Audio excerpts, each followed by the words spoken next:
Hello everyone, सत श्री अकाल, आदाब, नमस्कार। आपका होस्ट एंड दोस्त राज सिंह फिर से आपके सामने एक नया नोटिफिकेशन लेकर आ चुका हूं। जैसा कि आप लोग जानते हो कि कोई भी वैकेंसी से लेकर अपडेट आती है या कोई हमारे पास नई जानकारी आती है, मैं आपके सामने तुरंत लेकर आता हूं। आज आपके सामने एक नई जानकारी जो निकल कर आई है, आज नोटिफिकेशन आ चुका है। एनएचएम की तरफ से सीएचओ में ये वैकेंसी आ चुकी है, जिसको आप national health commission, national health mission के तहत ये कम्युनिटी हेल्थ ऑफिसर में ये वैकेंसी आ चुकी है। तो जो जो कैंडिडेट बेसिकली बीएससी नर्सिंग किए हुए हैं या इसके समकक्ष कोई डिग्री लिए हुए हैं, उनके लिए आज ये सुनहरा मौका होने वाला है। ठीक है, बहुत दिन से लोग पूछ रहे थे। मैं जब इसका शॉर्ट नोटिस दिया था तो लोग पूछते थे कब तक इसकी वैकेंसी आएगी, लेकिन अब इसकी फाइनल वैकेंसी आ चुकी है। ठीक है, तो आज इसके बारे में हम फुल जानकारी करेंगे और किस प्रकार से आप इसमें अप्लाई कर पाएंगे, कैसे आपका सिलेक्शन होगा, क्या एग्जाम पैटर्न होने वाला है, इसके बारे में सब कुछ जानेंगे।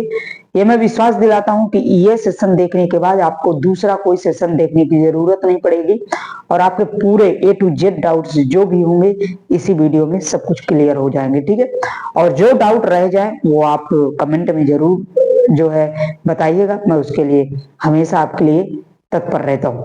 ठीक है, तो चलिए इसके बारे में बात करते हैं। और जो भी कैंडिडेट नए हैं वो चैनल को सब्सक्राइब जरूर कर लेंगे, बेल आइकन को दबा देंगे ताकि कोई भी नया नोटिफिकेशन आता है तो आप तक पहुंच सके। ठीक है, ये जो एनएचएम है, नेशनल हेल्थ मिशन के तहत उत्तर प्रदेश में सीएचओ कम्युनिटी हेल्थ ऑफिसर, ये जो डिपार्टमेंट होता है इसकी तरफ से वैकेंसी निकाल दिया गया है।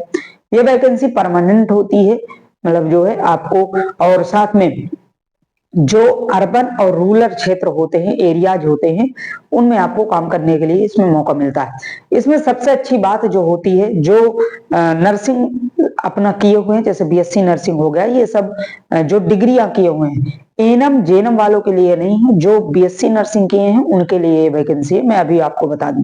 ठीक है, तो इसमें एक और अच्छी सबसे बड़ी बात होती है कि आपको एक नर्स डिपार्टमेंट जो होता है उसमें डे और नाइट ड्यूटी होती है, मतलब अल्टरनेट ड्यूटी होती है। लेकिन ये सीएचओ एक ऐसा डिपार्टमेंट है, सिर्फ इसमें जो आपको ड्यूटी करना पड़ेगा सिर्फ डे ड्यूटी होगी, नाइट ड्यूटी इसमें नहीं होती है। इसलिए ये बहुत अच्छा डिपार्टमेंट होता है।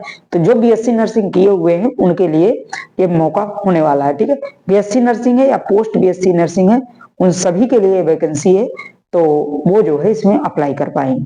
ठीक है, अब इसमें जो अप्लाई डेट दी गई है 28/10/2024 से इसकी अप्लाई डेट शुरू हो गई है और लास्ट डेट है 17/11/2024 तक आप इसमें अप्लाई कर पाएंगे। फीस जो नोटिफिकेशन में कहा गया है, इसमें कोई भी कैटेगरी से आप आते हो, जनरल, ओबीसी, ईडब्ल्यूएस, कोई भी आपकी कैटेगरी है, आपको लिए 0 रुपए फीस रखा गया है, मतलब आपको कोई फीस नहीं लगने वाली है, नील इसमें फीस रखी गई है। ठीक है, एज लिमिट जो दी गई है, एज लिमिट 21 से लेकर 40 साल तक आपकी एज रखी गई है और इसमें एज रिलैक्सेशन भी दिया गया है। मतलब आप ओबीसी हैं, एससी हैं, एसटी हैं, इनके लिए 5 साल के लिए छूट दी जाएगी। ठीक है, जो कि कहा गया है। और यदि पीएच कैंडिडेट हैं तो 10 साल के लिए छूट दी जाएगी। पीएच का मतलब होता है फिजिकल हैंडीकैप, मतलब विकलांग वगैरह दायरे पे आते हैं। एक्स सर्विसमैन है तो उसके लिए भी छूट है, मतलब ये सभी के लिए इसमें छूटें दी गई।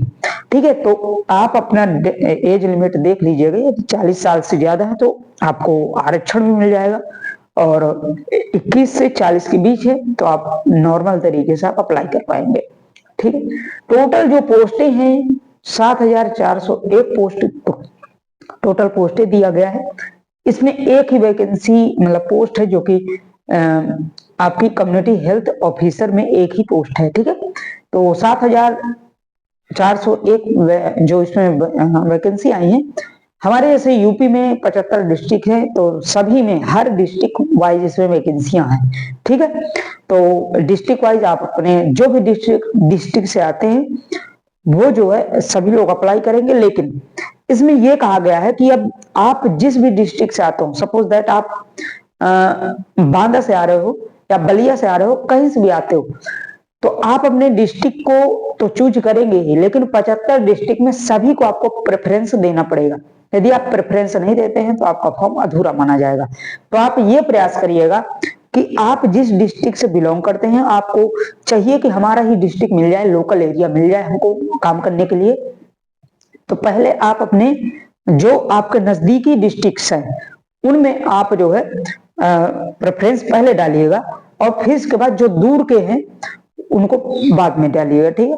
तो पूरे 75 डिस्ट्रिक्ट में आपको प्रेफरेंस देना है, क्योंकि अगर आपके डिस्ट्रिक्ट में नहीं होता, कहीं दूसरे डिस्ट्रिक्ट की जो है कम मेरिट गई तो आपको वहीं पे जो है अपॉइंटमेंट कर दिया जाएगा, ठीक है। तो ये इसमें अच्छी बात है और मुझे भी अच्छी बात लगी, क्योंकि कोई मान लीजिए किसी के नंबर कम आते हैं और किसी डिस्ट्रिक्ट में हाई लेवल मेरिट चली जाती है और दूसरे डिस्ट्रिक्ट में कम है तो उसका वहां पे सिलेक्शन हो जाता है, ठीक है।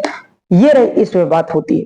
क्वालिफिकेशन की बात करें तो क्वालिफिकेशन इसमें पोस्ट बीएससी नर्सिंग या तो होना चाहिए, ठीक है, या आपको बीएससी नर्सिंग होना चाहिए, और साथ में पोस्ट बीएससी नर्सिंग है तो आपके लिए कोई और कुछ नहीं चाहिए, सिर्फ और सिर्फ पोस्ट बीएससी नर्सिंग आप कर लीजिए। जैसे बीएससी नर्सिंग होता है उसके बाद पोस्ट बीएससी नर्सिंग होता है। यदि आप केवल बीएससी नर्सिंग है तो उसके साथ एक सर्टिफिकेट चाहिए। कौन सा? आपको इंटीग्रेटेड करिकुलम सर्टिफिकेट आपके लिए चाहिए। ये एक सर्टिफिकेट होता है जो कि कॉलेज यूनिवर्सिटी से बनता है, ये आपके पास होना चाहिए, ठीक।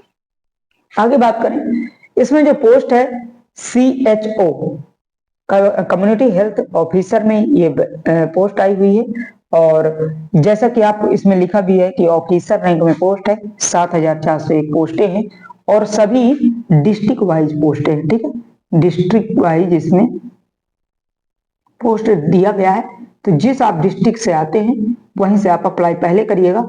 इस प्रकार से मतलब आप मान लीजिए ये आपकी डिस्ट्रिक्ट है, कोई भी मान लीजिए बलिया है, ठीक है, बलिया आपकी कोई पोस्ट है और बलिया के जो चारों तरफ पास में हो उनको पहले प्रेफरेंस डालिएगा, इसके बाद जो दूर है उनको बाद में, और फिर दूर है तो और बाद में, ठीक है। तो हो सकता है आपको यहाँ ना मिलकर इसे मिल जाए तो आपके घर से नजदीकी ही पड़ता है, मतलब नजदीक हो जाता है।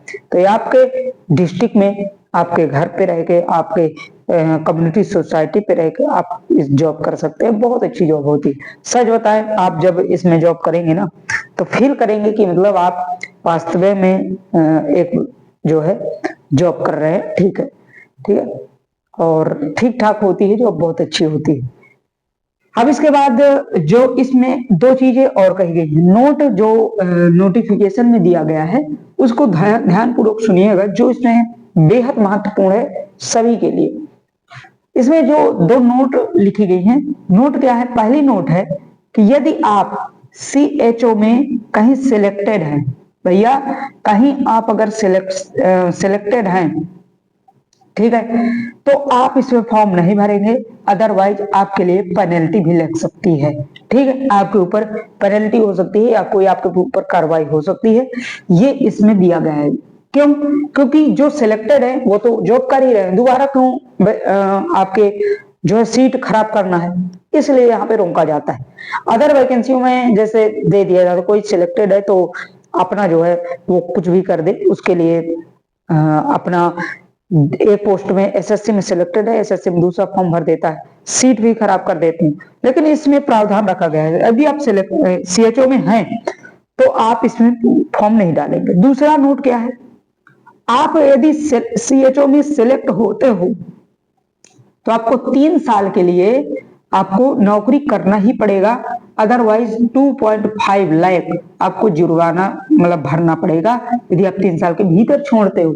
इसमें जब आप डॉक्यूमेंट वेरिफिकेशन होगा तो आपको 100 रुपए का स्टैंप आपको लिख के देना पड़ेगा, ठीक है। ये दो नोट आपके लिए दी गई, मतलब आप जो बिगिनर्स हैं, जो अभी फॉर्म भरेंगे, सिलेक्ट जब होंगे और जब उनका डॉक्यूमेंट वेरिफिकेशन होगा तो 100 रुपए का स्टैंप उनको देना पड़ेगा कि मैं अपनी सहमति से 3 साल तक ये जॉब नहीं छोड़ूंगा, 3 साल तक ये जॉब करूंगा।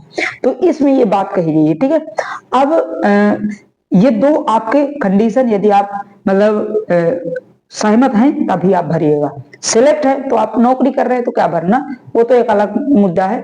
लेकिन आप यदि 3 साल तक जॉब करने के लिए तैयार हैं या 2 लाख तक हैं तो आप इसमें फॉर्म भरिएगा। ठीक है, ये इसमें नोट दीजिए। अब आते हैं सिलेक्शन प्रोसेस, सिलेक्शन कैसे होगा। तो सिलेक्शन आपका पहले सीबीटी 1 पेपर होगा, सीबीटी 1 होगा, इसके बाद डॉक्यूमेंट वेरिफिकेशन होगा, 2 स्टेज में आपका पेपर होगा। ठीक है, अब सीबीटी 1 में क्या होगा, तो सीबीटी 1 कंप्यूटर बेस्ड जो टेस्ट होगा, इसमें आपके 100 क्वेश्चन होंगे, 100 मार्क होंगे, 2 घंटे के लिए समय होगा, और नेगेटिव मार्किंग कोई नहीं होगी, नो नेगेटिव होगी। ठीक है, इसमें दिया गया कोई नेगेटिव मार्किंग नहीं है। अब 100 क्वेश्चन कैसे पूछा जाएगा, तो जो 80 क्वेश्चन होंगे आपके, वो प्रोफेशनल कोर्स से पूछे जाएंगे, प्रोफेशनल कोर्स से आपके पूछे जाएंगे क्वेश्चन। और 20 क्वेश्चन जो आएंगे आपके, 20 क्वेश्चन, इसमें से 80 क्वेश्चन होंगे। ठीक है, और 80 मार्क होंगे, और 20 क्वेश्चन जो होंगे रीजनिंग, जीएस और कंप्यूटर ज्ञान, ये आपको 20 क्वेश्चन में पूछा जाएगा, 20 नंबर में, जो कि 100 क्वेश्चन पूरे हो जाएंगे। ठीक है, तो ये आपका सिलेबस है। बाकी इसमें कोई डाउट ना हो तो एक बार जरूर आप थंब कर दीजिए, बोलिए भैया समझ में आ गया। ठीक है, तो ये आपका सीबीटी 1 पेपर होगा। सीबीटी कंप्यूटर बेस्ड है, तो मतलब आप कंप्यूटर के सामने बैठ के पेपर देंगे, कोई OMR सी पेज वोज नहीं मिलने वाला है, सिर्फ रफ के लिए पेज मिलेगा, ये ध्यान देना। ठीक है, कंप्यूटर बेस्ड टेस्ट होगा, जिसमें 80 क्वेश्चन आपके प्रोफेशनल कोर्स से।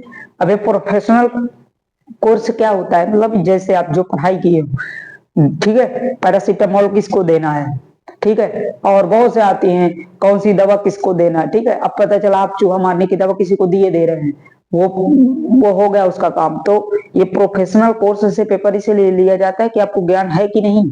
ठीक है, अदरवाइज गांव में, देहातों में यदि आपको ज्वाइनिंग हो गई तो वहां तो कोई जानता भी नहीं, पैरासीटामोल को भी बता दोगे तो नहीं जानता, वो लाल पीली जानते हैं दवा। ठीक है, तो वहां आपको ये जानकारी जरूरी होती है, तो ये आप ध्यान रखेंगे। और अब 20 नंबर जो आपके रीजनिंग, जीएस, कंप्यूटर नॉलेज आपका पूछा जाएगा। ठीक है, अब इसमें जो सैलरी आती है, सैलरी कितनी आपको मिलती है, तो सैलरी जो आपको भैया मिलेगी, सैलरी आपको 25,000 से स्टार्टिंग होगी। ठीक है, अब इसमें और कुछ जोड़ दें, अलाउंस वगैरह, हाउस अलाउंस, ये बहुत से TDPD जो भी इसमें जुड़ता है, मैं आपको बता दूं कि लगभग 32 से 35 हजार तक की सैलरी बन जाती है। तो अपने घर पे रह के 32 से 35 हजार सैलरी, और हमेशा बढ़ती रहती है, ऐसा नहीं कि इसमें फिक्स है। 1.5 लाख तक इसमें वैकेंसी आती है, तो वो सॉरी सैलरी जाती है, तो आपको सैलरी भी बहुत अच्छी मिलती है। ठीक, और बाकी इसमें कोई डाउट हो कोई इस सेशन में, और जो भी मैंने बताया उसको आप डायरेक्ट कमेंट करिए। अब एक और बात रह गई है आपके लिए, बुक के लिए कौन सी हमको बुक लेना चाहिए, तो बुक बहुत से लोगों में डाउट होता है। तो बुक के लिए मैं एक ही बुक बताऊंगा जो कि सब पूरे आप हेल्थ ऑफिसर कोई भी पेपर देंगे तो सभी के लिए अच्छी है। हेल्थ मिशन, क्या है, हेल्थ मिशन की एक बुक आती है।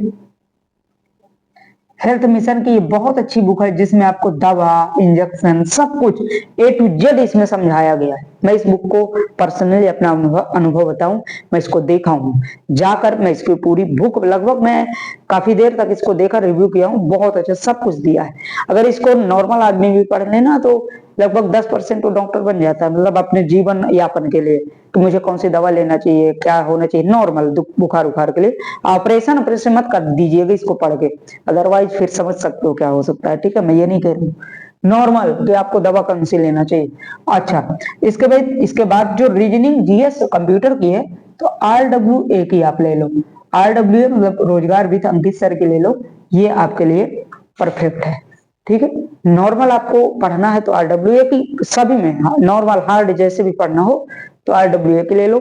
और अलग अलग पढ़ना है, जैसे रीजनिंग की हाई लेवल पढ़ना है तो अलग अलग भी इसमें आती हुई है, और टाइप वाइज इसमें सब कुछ दिया है, तो आप ले लीजिए। ठीक है, और बाकी इसमें कोई भी आपको डाउट है तो आप मुझे कमेंट करके जरूर बताइएगा। याद जरूर रखिएगा, 28/10/2024 से लेकर 17/11/2024 के बीच में आप अप्लाई कर पाएंगे।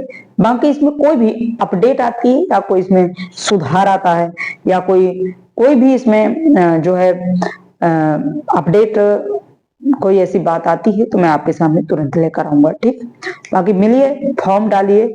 और हाँ, बहुत से लोगों को एक और डाउट होता है कि इसमें डॉक्यूमेंट क्या क्या लगना है। मैं थोड़ा सा इस सेशन को इसमें में बता दे रहा हूँ कि आपको डॉक्यूमेंट जब आप फॉर्म भरेंगे तो क्या क्या आपको तैयार रखना है। ठीक है, तो डॉक्यूमेंट के लिए थोड़ा सा सुन लीजिएगा भैया, बहुत से लोगों में ये डाउट होता है, ये सभी लोग आपको डाउट क्लियर हो गया होगा। डॉक्यूमेंट जो आपको चाहिए, इधर सुन लीजिएगा। ठीक है, डॉक्यूमेंट्स, देखो डॉक्यूमेंट के लिए सबसे पहले जो आपको चाहिए, एक फोटो चाहिए। फोटो पुरानी नहीं होना चाहिए, याद रखना, 1 महीने या 2 महीने से ज्यादा पुरानी मत लगाना। दूसरा, सिग्नेचर चाहिए, सिग्नेचर साइन। तीसरा जो डॉक्यूमेंट है, आपकी 10th मार्कशीट, 12th मार्कशीट है। ठीक है, मार्कशीट, 12th मार्कशीट। जो आपका ये बीएससी नर्सिंग होगा, बीएससी नर्सिंग का आपका मार्कशीट, तीनों ईयर मार्कशीट, तीनों ईयर की। ठीक है, मार्कशीट पीडीएफ होना, पीडीएफ आप बनेगी। और इसके बाद आपका जो 12th, ये तीनों ईयर की मार्कशीट हो गई। आपका domicile certificate, domicile certificate, caste certificate, CC caste certificate, DC domicile certificate. ठीक है, नेक्स्ट एक जो सर्टिफिकेट आता है, वैसे मैं बताए दे रहा हूं आपको, आपके जहां कॉलेज से, जिस भी कॉलेज से या यूनिवर्सिटी से आप पढ़ाई किए होंगे, वहां के एक प्रिंसिपल द्वारा आपकी फोटो और सिग्नेचर में स्टैंप होना चाहिए, मतलब उनके द्वारा सत्यापित होना चाहिए, वो चलेगा। और एक येलो कलर का इंटरग्रेटेड सर्टिफिकेट आता है, उसको आपको CHN ऐसे करके, वो येलो कलर का होता है, तो उसको आपको वो भी चाहिए। तो ये सारे डॉक्यूमेंट मैंने आपको बता दिए। जब ये पूरे तैयार हो तभी आप इसमें अप्लाई करिएगा। ठीक है, ये आप ध्यान रखेंगे। बाकी डॉक्यूमेंट इसमें कुछ भी नहीं लगेगा, और फोटो आप परफेक्ट लगाइएगा, और सिग्नेचर ब्लैक पेन से ही करिएगा। ठीक है, तो ये रहे आपके डॉक्यूमेंट। बाकी कोई भी अपडेट आपको और चाहिए, और कोई डाउट चाहिए, मतलब डाउट हो तो आपको जानकारी चाहिए, तो आप जरूर मुझसे कमेंट करिए। ठीक, तो चलिए मिलते हैं नेक्स्ट कोई अपडेट के साथ। तब तक के लिए बाय बाय, और अपने अपने परिवार वालों का ध्यान रखें। हमारे साथ हमेशा जुड़े रहें, चैनल को जरूर शेयर करिए, आपकी वजह से हम हैं। ठीक है, तो हमें भी मोटिवेशन की जरूरत पड़ती है। तो चलिए मिलते हैं नेक्स्ट अपडेट के साथ, तब तक के लिए bye bye. Okay, thank you so much. Okay, bye bye.